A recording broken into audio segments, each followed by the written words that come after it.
sɔgɔmada fɛ nɛgɛ ɲɛ 7 tɛmɛna sanga 30 ye Mali kɔnɔ. An ka foli bɛ aw ye. VOA Bambara ka tabale gosika ye nin ye VOA Afrika kunnafoni turukalaw kan. Mariam Kuyate. VOA Bambara tabale lamɛnbagaw an ka sɔgɔmada fɛ foli bɛ aw kelen-kelenna bɛɛ lajɛlen ye dantɛ foli min na. Kɔrɔfɔ ɲɛbila la an bɛna taa Burkina Faso worojuguyanfan na sivili ma 40 bɔɲɔgɔnkɔ o de fagala jiyajuw ka binkaniba dɔ senfɛ min yɛrɛ kɛla karidon soldasiw dagayɔrɔ la Djibo n'o ye Burkina Faso dugu dɔ ye. O siratigɛ la aw bɛna Djibo ka dɔ ka seriyaw lamɛn o binkani kan. Ɲɛnamini fɛ n'o ye kokayini ye o tɔni 3 o de minɛna Senegali soldasiw fɛ kurun dɔ kɔnɔ Senegali kɔgɔji kan. O kɔ an bɛna kuma tile 16 wulikajɔ ka ɲɛsin ɲangataw ma musolakaw kun kan min yɛrɛ bɛ sina Mali la kabini novembre kalo o tile 25. Kunnafoni kuncɛla an bɛna taa Toma mara min tɔrɔlen don lakanabaliya fɛ Burkina Faso tilebi cɛmancɛ la. Aw ka bi don kibaruya jɔsebaw de filɛ ninnu ye a y'aw bisimila an ka kɛnɛ kɔnɔ.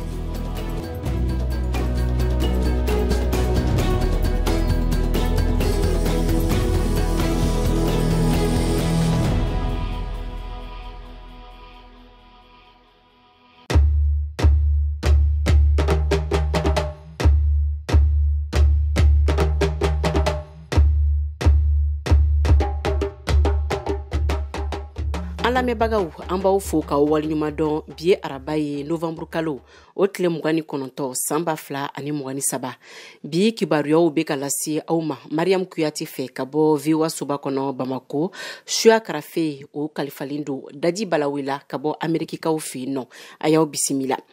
Banbagaciw olu ye maa 40 bɔɲɔgɔnkɔ de faga karidon u ka binkaniba dɔ senfɛ soldasiw dagayɔrɔ la Djibo Burkina Faso worojuguyanfan na ni kunnafoniyaw yɛrɛ dila duniya keleya tɔnba fɛ kunu.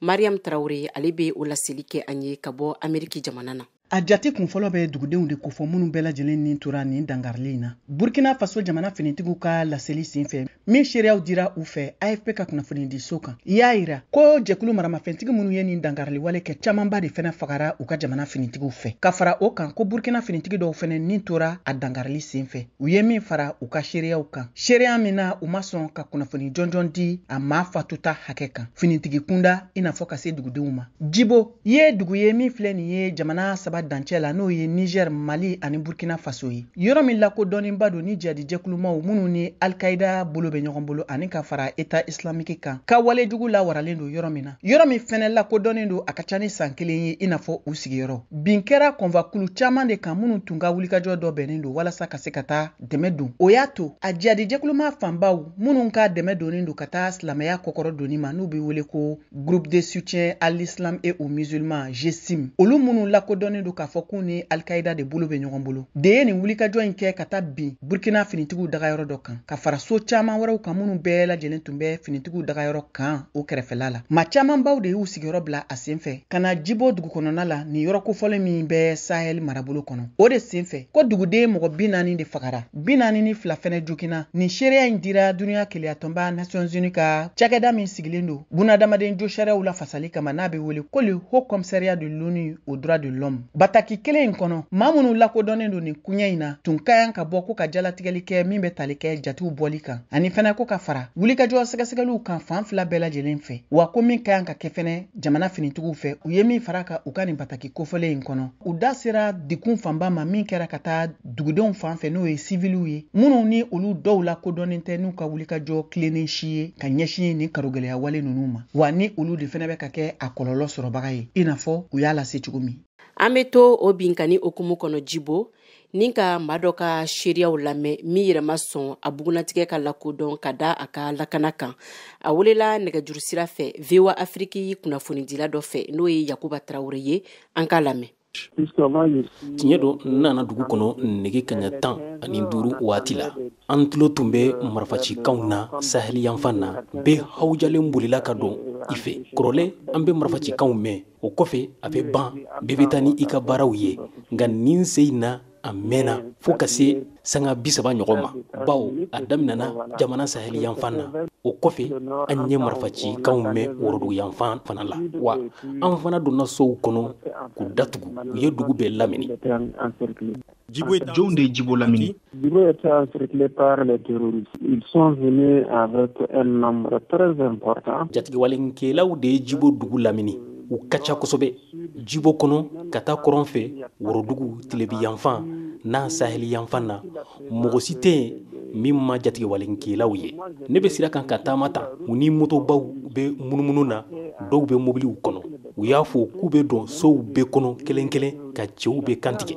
On nous a dit de entrer maison par maison tout ce qui est homme on nettoie. Est-ce que a kalakala sabatilen do wa Djibo dugu kɔnɔ? A Djibo si on dit que Djibo n'an kan lakananen do an ye kalon tigɛ bawo hali kunu nege kaɲa 7 waati la marifacikanw mɛnna marifacikanw kɔfɛ n bɔlen kɛnɛma nege kaɲa 9 waati la n y'a ye n sigiɲɔgɔn dɔw ka so jenina jigilatigɛ don suguw fana kɔnɔ mɔgɔw dɔw ka sow jenina u tora yen. Jɔnw de ye tasuma don? Jatigiwalenkɛlaw don. Djibo dugu do? Awɔ Djibo dugu kɔnɔ u ye dɔw ka sow jeni k'u to a kɔnɔ bawo maafɔlenw tun bɛ dɔw kɔnɔ baɲumankɛtɔnw ye bugu dɔ jɔ u y'a bɛɛ jeni. Yala soldats bɛ Djibo dugu la wa? Oui, effectivement, on sent la présence de l'armée. Awɔ a fɔra ko kɛlɛbolo bɛ yan nka jatigiwalenkɛlaw ka ca kojugu u ni moto hakɛ min nana an ma ɲɔgɔn ɲɛ fɔlɔ u ye dɔw mina dugu kɔnɔ k'u lada k'u kantigɛ anw kamana gannen do ni waati na. Fait coucher et puis égorger. Et quand on a vu la scène actuellement, moi je suis dans la psychose. Soldats wala civils? Civils de kantigɛra ka yɔrɔ caman fana ci. Djibo dugu bɛ cogoya jumɛn? Yala bɛɛ donna ka so kɔnɔ wa? Le marché a été également incendié. U ye tasuma don sugu fana la don nataw la ni dɛmɛ mana kow bɛ juguya ka taa fɛ bari foyi tɛ yan u ye sugu bɛɛ jeni karidon binkani sen fɛ. Actuellement, comme on a brûlé les magasins, on a brûlé les boutiques lors de l'attaque du dimanche. Ayiwa aw tun tulo bɛ Djibo duguden dɔ de ye kumakan na ka bɔ Burkina Faso worodugu yanfan na. Aw de bɛ kunnafoni mɔlen sɛnsɛnlen di anw ma bamanankan na. VOA Afrique filɛ nin ye 102 fiɲɛ sira kan Bamako Mali la. Senegalikaw fɛ yen nɔ ɲɛnaminifɛn n'o ye kokayini ye o tɔni 3 de minɛna Senegali soldasiw fɛ kurunba dɔ kɔnɔ Senegali kɔgɔji kan. Nama Jara ale ka fasiri do ka bɔ Dakar.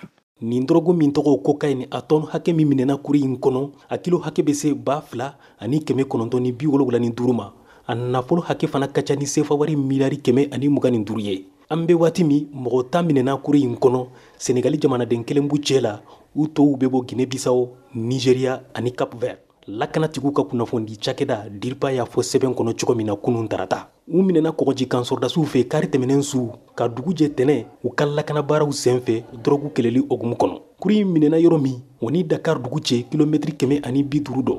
Senegali kɔgɔji kan sɔrdasiw ye kuri nati Dakar port da la. An bɛ waati min lakanatigiw kɔni ni sɛgɛsɛgɛliw bɛ ɲɔgɔn na.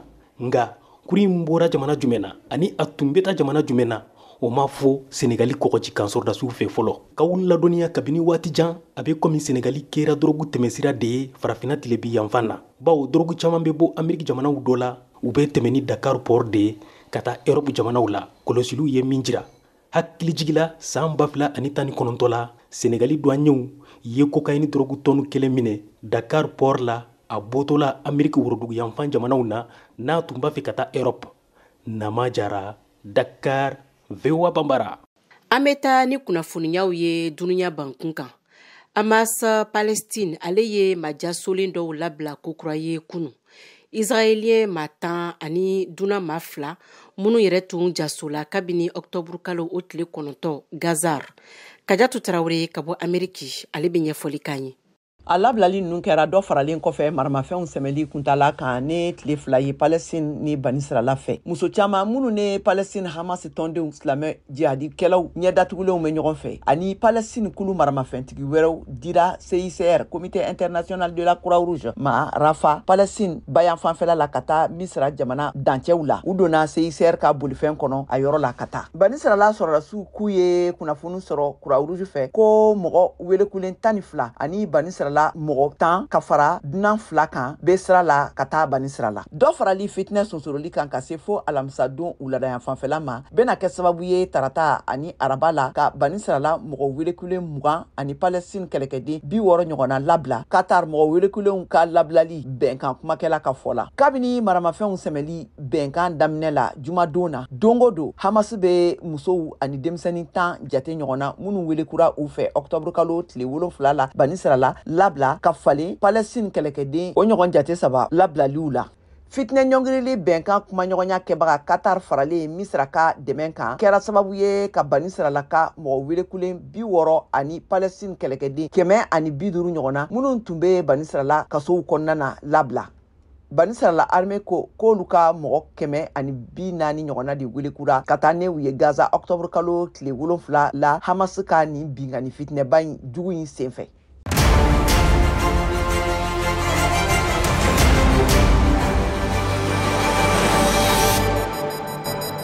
A y'aw ka kunnafoniyaw sɔrɔ don o don sɔgɔma VOA tabalen kan VOA Bambara ka tile kunnafoniya kun fɔlɔw sanga 30 kɔnɔna na o bɛ kɛ don o don tɛnɛn ka taa bila juma la sɔgɔmada nɛgɛ kaɲɛ 7 mana tɛmɛ ni sanga 30 ye wa segin bi k'a kan tuguni nɛgɛ kaɲɛ 9 waati ni VOA tabalen ye a y'aw ka tile kunnafoniya kun fɔlɔw sɔrɔ Mali ale ni diɲɛ bina kun kan VOA tabalen ka kunnafoniya kunkun n'a ɲɛɲɛ di aw ma n'an baaraɲɔgɔnw ka wulikajɔ ye Mali kɔnɔna na farafina ale ni diɲɛ fantan 4 bɛɛ lajɛlen.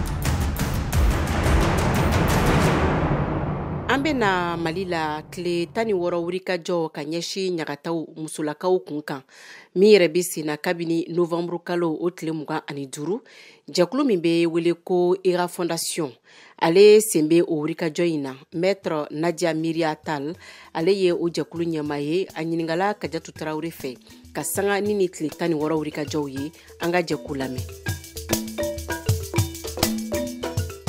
Bisimila an ka kɛnɛ kan. Awa mun de kama e fondation ERA bila sen kan?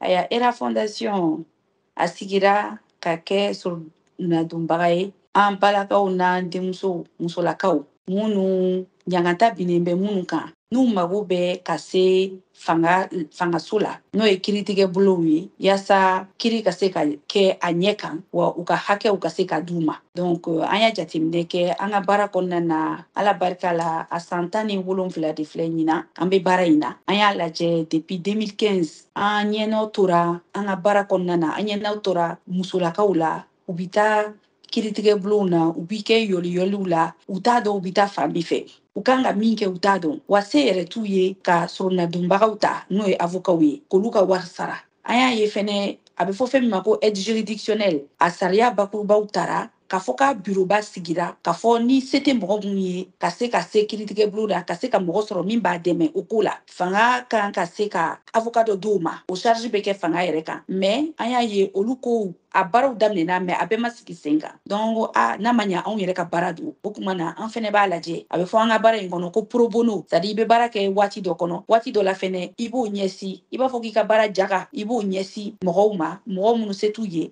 i b'olu fɛnɛ dɛmɛ yaasa u ka hakɛw ka se ka sabati ka d'u ma kiritigɛ bulon kɔnɔ. Ayiwa an bɛ waatini min kɔnɔna na sisan aw bɛ baara la ka campagne kɛ ɲangata bɛ bi musow la mɔgɔ minnu kan dunuya keleya tɔnba n'a bɛ wele ko Nations Unies olu ka bolofara min bɛ yen n'u bɛ baara kɛ ni musow ye olu kɛlen bɛ k'o lancer san o san u bɛ tile 16 kɛnɛ tigɛ k'a sigi jamana bɛɛ lajɛlen na ko ka kofɔli kɛ a koɲɛw kan bon aw bɛna baara jumɛn de kɛ a ko hukumu kɔnɔna na i bɛ se ka mun de fɔ an ye a kan ɲinan t'a la baara jumɛn de b'aw bolo dalen b'aw bolo. An bɛ barika da Ala ye Ala ye ɲinan ta yira an fɛnɛ ɲɛnɛ an ka se ka wulikajɔ kɛ an bɛ wulikajɔ mun kɛ an ye fɛn dama dama boloda kɔnɔna na sensibilisation c'est-à-dire ka mɔgɔw ladɔnniya halisa u ka hakɛw kan ani ka musow lafaamuya u ka hakɛw kan ani an bɛna o n'o ye campagne de sensibilisation ye an bɛna o caman kɛ réseaux sociaux kan an bɛ tila ka mun kɛ ERA fondation kɛlen bɛ ka délégués régionaux k'olu ka appel à candidature kɛ yasa u ka n'u ka candidature bila an bɛna délégués régionaux 30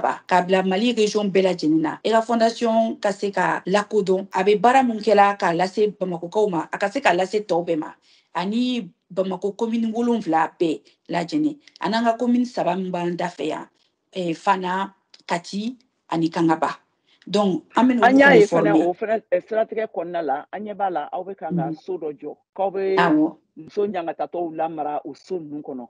Tout à fait.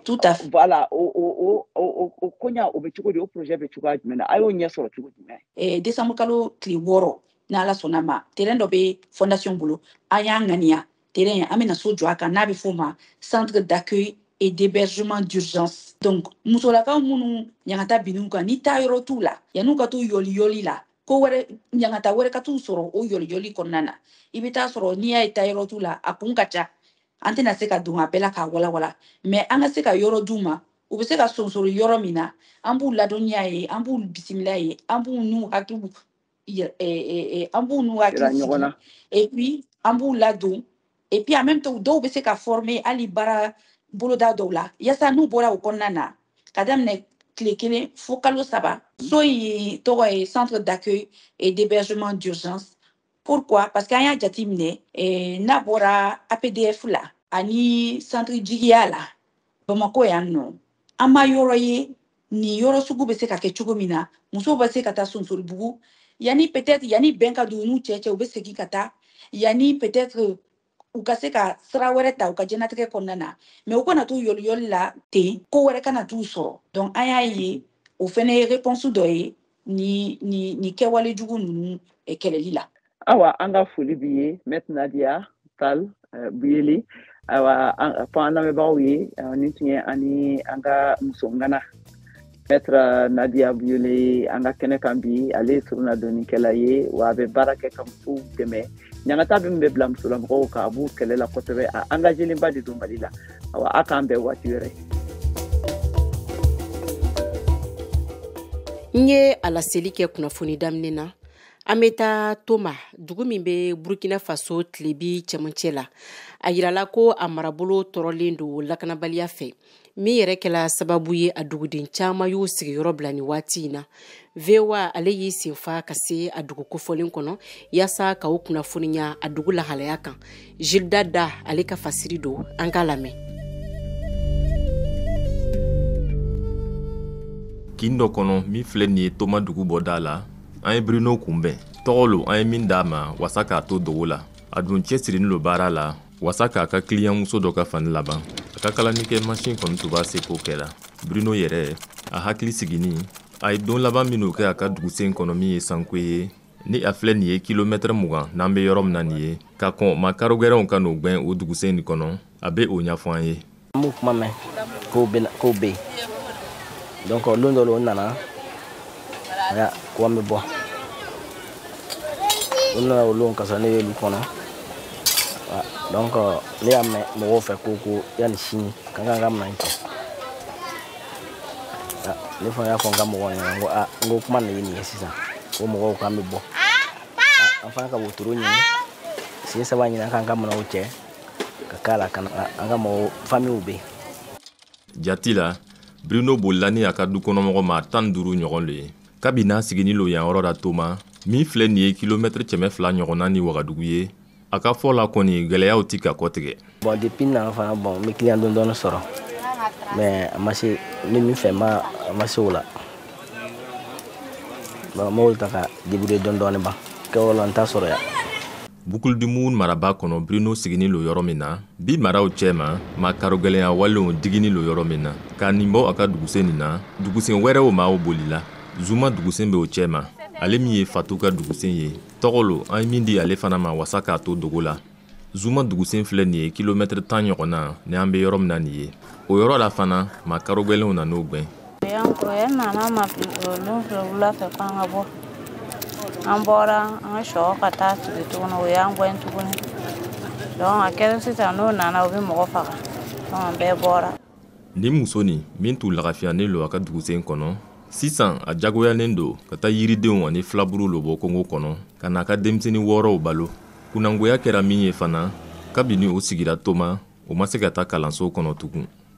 Ne ka du kɔnɔ mɔgɔ an ka ca dɛ parce que an bɛ lu 2 de kɔnɔ an cayara yan dɔw taara bon ta yɔrɔ wɛrɛ ka sigi depuis an fana nana an ma dɛmɛni sɔrɔ an ma foyi sɔrɔ an bɛ yaala dɔn a dumuni ko ka gɛrɛ an ka denmisɛnw fana ma don ekɔli la wari tɛ yen an ka sɛnɛ feerew fana ma ɲɛ dɔw y'a sɔrɔ fo 2 an kɔni ma foyi sɔrɔ taara o y'an tɔgɔ ta station Sahel la o y'an tɔgɔ ta jusqu'à fiɲɛko 2 yɛrɛ an bɛ taa an kɔni bɔra ten an bɛ yaala Kongo la ka to ka na barabara an bɛ ka denmisɛnw yɛrɛ banna ne kɛ nana ɲɔgɔn fɛ ale fana bɛ Kongo la a fana bɛ taa Kongo la ka taa dɔw yaala ka fara ne ta nin kan.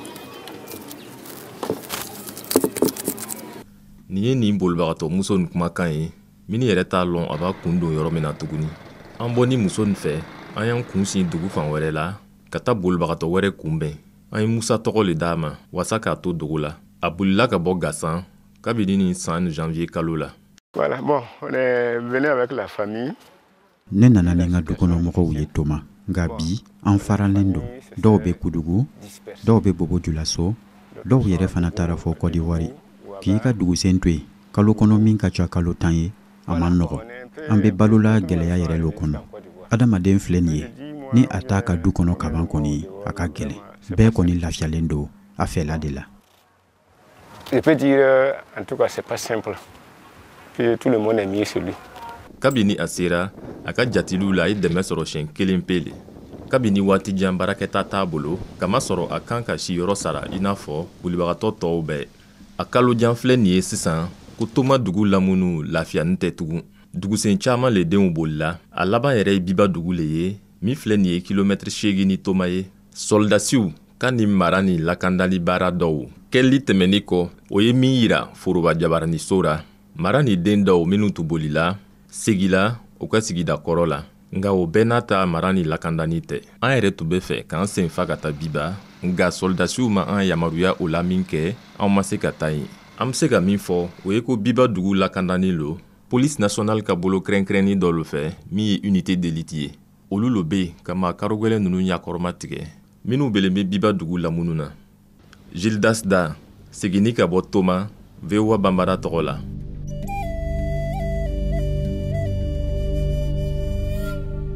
Ayiwa farikolo ɲɛnajɛ okumu kɔnɔ Siaka Tarawele ale bɛ an kunnafoniya.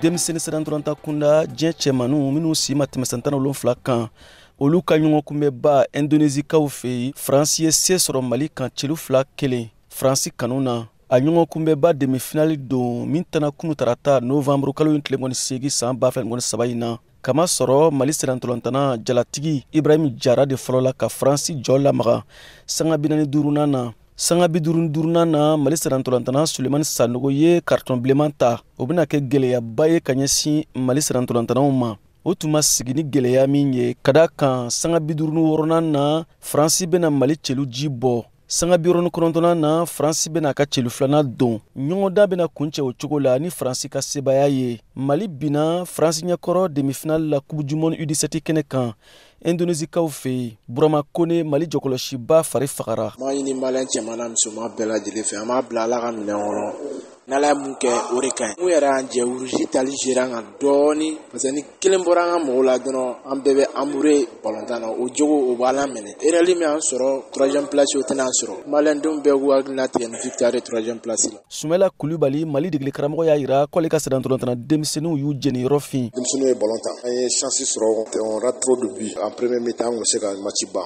deuxième mi-temps aussi on a eu des occasions pour finir à 2-0 an ye tournoi ɲuman kɛ denmisɛnninw ye tournoi ɲuman kɛ ka taa tanga sɔrɔ an ma médaille sɔrɔ vraiment moi je voulais pas ça il faut qu'on se donne à fond pour qu'on puisse gagner ces médailles là togo bɛɛ la. Coupe du Monde U17 jɔyɔrɔ 3 ɲɔgɔndan bɛ tan sinikɛnɛ juma décembre kalo nata tile fɔlɔ Argentine bɛ Mali bisimila a ɲɔgɔndan bɛ daminɛ ni nɛgɛ 12 dana gosira Mali heure la Argentine bina Allemagne ɲɛkɔrɔ demi-finale fɔlɔ kɛnɛ kan a kɛra tir au but sen fɛ celu 2 ani 4 Allemagne kanu na waati kofɔlen banna k'a sɔrɔ jamana nunu fila bɛɛ filani bin de la si tun ma se si la cɛlu saba fan fila bɛ fɛ min ye coupe du monde U17 finaleba ye o bɛ tan sibiri nata décembre kalo nata tile 2 san 2023 in na ni nɛgɛ tan fila dana gosira Mali heure la Allemagne ni France bɛ ɲɔgɔn sɔrɔ VOA Bamara tɔgɔ la Bamakɔ Siaka Traoré kala selido.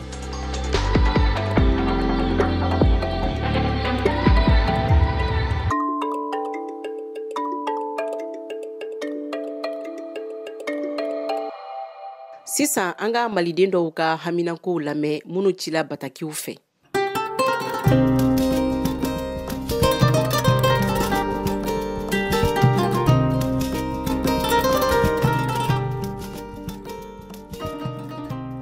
N bɛ VOA lamɛnbaga bɛɛ lajɛlen fo ne tɔgɔ Karim Konare n bɛ bɔ Jɛdugu Torodo commune la Nzéya la n sigiyɔrɔ bɛnnen don Bamakɔ Kuluba ma. Ne b'a fɛ ka kuma dunkafa de kan. Tiɲɛ na baloko a ka gɛlɛ jamana in kɔnɔ nin waati in na a ka gɛlɛ yɛrɛ de ka gɛlɛ bɛ komi marabagaw bɛ ka mara kɛ ka ɲinɛ balo kɔ bɔ san 3 ye nin ye balo jiginni ko kuma ti fɔ ne fɔra ko ka malo kilo 1 san 120 bɔn a ma nɔgɔ bɔn pour que i ka se ka jamana kɔni sinsin jamanadenw ka se ka nisɔndiya sɔrɔ fanga kɔrɔ kɔni ye dunkafa de ka sabati jamana kɔnɔ ni dunkafa ma sabati jamana kɔnɔ a ka gɛlɛn jamanadenw ka nisɔndiya fanga kɔrɔ bɔ nin waati in na kɔni bɛɛ lajɛlen bɛ ka kuma mɛ mɔgɔ si tɛ ka ɲinɛ baloko kɔ ne yɛrɛ kɔni min ɲini marabagaw fɛ u k'u hakili to baloko la kosɛbɛ u k'u hakili to baloko la o de bɛ ne ka hakilina ye ka di marabagaw ma.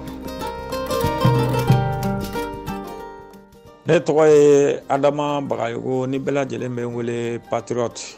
N sigiyɔrɔ bɛnnen don Bamako Kalabankuru ma. Ne ye parti jeunesse faso baara dankan fɔlɔ n'a bɛ fɔ ma le premier vice président. Ka maliyɛn bɛɛ lajɛlen fo ka VOA Afrique a lamɛnbaga bɛɛ lajɛlen fo. Bi ladilikan min bɛ anw bolo ka ɲɛsin Mali transition ma o tɛ dɔwɛrɛ ye an donna Kidali an bɛɛ lajɛlen nisɔndiyara an b'u fo k'u waleɲuman dɔn. Maliden bɛɛ lajɛlen an ka suko kɛra an bolo kɛnɛkanko ye a diyara n ye an ka bonya b'u ye an b'u kɔ. O siratigɛ la u ka jateminɛ fana ka d'a kan u ye courage min ta ka kɛlɛ kɛ ka Mali libérer nin togo la u ko courage kelen ta u ka kurankow ɲɛnabɔ u ko courage kelen ta u ka Mali administration u k'a sigi sen kan ka d'a kan diɲɛ jamana si tɛ ko jamana min ko bi jigi da ɲɛtaga kan n'a ka sɔrɔ a ka baara yɔrɔw samantiya donnen bɔ yɔrɔ ou bien yɛrɛsagokɛ bɛ o baara yɔrɔ ninnu na.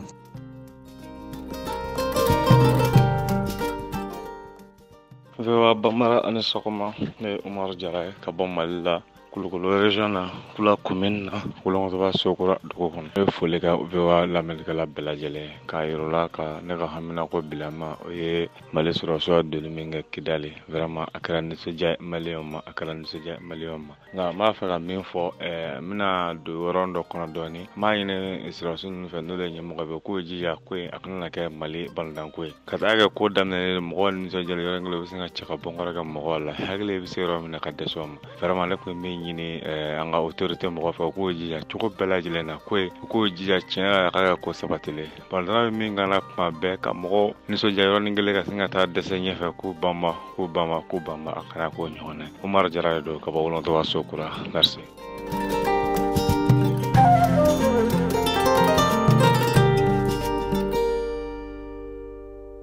Ayiwa an balimaw k'aw ladɔnniya k'a fɔ ko tabali kɛnɛ sigikun fɛnɛ ye yaasa ka se ka aw haminankow ta bala o kama an ka nɛgɛjuru sira o labilalen don maliden bɛɛ lajɛlen ye aw mana kɛ Mali fan o fan o bɛ tali kɛ 01 20 24 30 47 16 nka aw kana ɲina aw tɔgɔ n'aw sigiyɔrɔ a bɛ kɔnkɔlu fɔ ka sɔrɔ k'aw ka haminankow tugu o la musomisɛn fara bogotigiw kan an tɛ ɲina aw kɔ sabula an bɛ wele bila aw kelen kelenna bɛɛ lajɛlen ma. Tabale lamɛnbagaw an sela ka ni kunnafoni ninnu de sɔrɔ ni ko walawala aw ye ka bɛn bi arabadonya in ma aw ni ce aw ka tulomajɔ la an b'aw ladɔnniya a y'aw sɔgɔlen to an ka fiɲɛ turukala kan 102.0 sabula kunnafoni sɛnsɛnko ɲuman o bɛ sɔrɔ VOA Afrique turukala kan ni ala ma basi kɛ sini ka taa bila juma na aw bɛna kunnafoniya Zinabu Tiyoro fɛ aw ni ce aw ka tulomajɔ la maa min bolo tun bɛ nɛgɛ karafew la o ye Dati Balawo ye ni laseli kɛla ne yɛrɛ fɛ Mariam Kuyate ka bɔ VOA soba kɔnɔ Bamako ala ka tile hɛrɛ ne ni aw bɛɛ lajɛlen ye a k'an bɛn.